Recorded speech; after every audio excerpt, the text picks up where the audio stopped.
सांगतील। खरं तर याच्यावरून आपल्याला कळतंच, आपण सीता मातेचं त्या ठिकाणी दर्शन घेतो। प्रभू श्रीरामांनी सीता मातेवर अन्याय झाल्यानंतर काय केलं हे आपल्या सर्वांना माहिती आहे। छत्रपती शिवाजी महाराजांच्या महिलांच्या बाबतीतलं धोरण हे आपल्या सर्वांना माहित आहे। पण त्याच आजच्या या महाराष्ट्रामध्ये, आज आपल्या या भारतामध्ये महिलांच्या सुरक्षतेच्या बाबतीतली काय परिस्थिती आहे ही बघितली तर मन थक्क होऊन जातं। आता याच्यात काही घटना गेल्या काही महिन्यांमध्ये आपण बघितल्या तर नसरापूरची घटना, 3 वर्षाची मुलगी, तिच्यावर 65 वर्षाच्या एका नराधमाने अत्याचार करून तिला चेचून मारलं।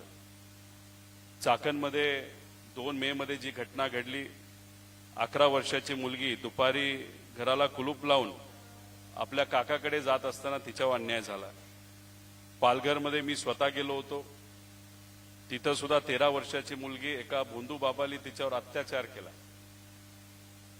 पुणे, पर्वती, अकोला मी पण तिथं गेलो होतो, 10 वर्षाची मुलगी, तिच्यावर सुद्धा 60 वर्षाच्या व्यक्तीने अत्याचार केला। पुणे, थेऊर, गणेशपेठ पुणे आणि काल जळगावमध्ये आणि पुण्यामध्ये झालेली घटना, ह्या घटना आज चर्चेत आल्या। मीडियाच्या मदतीने लोकांनी केलेल्या आंदोलनामुळे खरं तर चर्चेत आल्या। पण खूप खोलात गेल्यानंतर आज महाराष्ट्राची काय परिस्थिती आहे।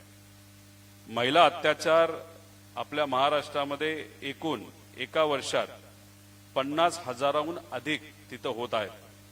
म्हणजे दररोज 136 आणि दर तासाला 6 गुन्हे। म्हणजे मगाशी तासभर आधी मी आलो होतो, त्यात 6 गुन्हे महिलांच्या बाबतीतले आपल्या या महाराष्ट्रामध्ये घडलेले आहेत। बलात्काराच्या बाबतीत बोलायचं झालं तर 8,600, तासाला 1, म्हणजे आता तुमच्या